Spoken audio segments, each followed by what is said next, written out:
जवळजवळ सगळ्या देशभरामध्ये बांगलादेशी आणि रोहिंग्यांनी घुसखोरी केलेली आहे आणि घुसखोरीचा हा जो आकडा आहे तो लाखांमध्ये नाहीये, तो कोटीच्या घरामध्ये गेलेला आहे. या घुसखोरांच्या विरोधात जेव्हा जेव्हा सरकार कायद्याचा बडगा उघडण्याचा प्रयत्न करते तेव्हा मानवतावादाचा बुरखा पांघरून काही NGO तात्काळ सक्रिय होतात. कोर्टबाजीसाठी वकिलांची फौज उभी करतात, अक्षरशः कोट्यावधी रुपये खर्च करताना दिसतात. बांगलादेशी आणि रोहिंग्यांच्या घुसखोरीला दुर्दैवाने देशाची राजधानी नवी दिल्ली सुद्धा अपवाद नाहीये. लाखोच्या संख्येने रोहिंग्या आणि बांगलादेशींनी राजधानीमध्ये घुसखोरी केलेली आहे. त्यांना शोधायचं, त्यांना अटक करायची आणि त्यांची परत पाठवणी करायची, ही प्रक्रिया दिल्ली पोलिसांना निरंतर राबवावी लागते.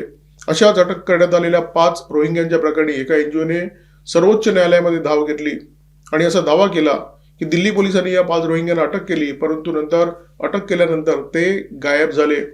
मुख्य न्यायाधीश सूर्यकांत आणि न्यायमूर्ती जयमोल्या बागची यांच्या खंडपीठासमोर या याचिकेची सुनावणी झाली आणि सुनावणी करताना खंडपीठाने याचिकाकर्त्यांची अक्षरशः पिसं काढली.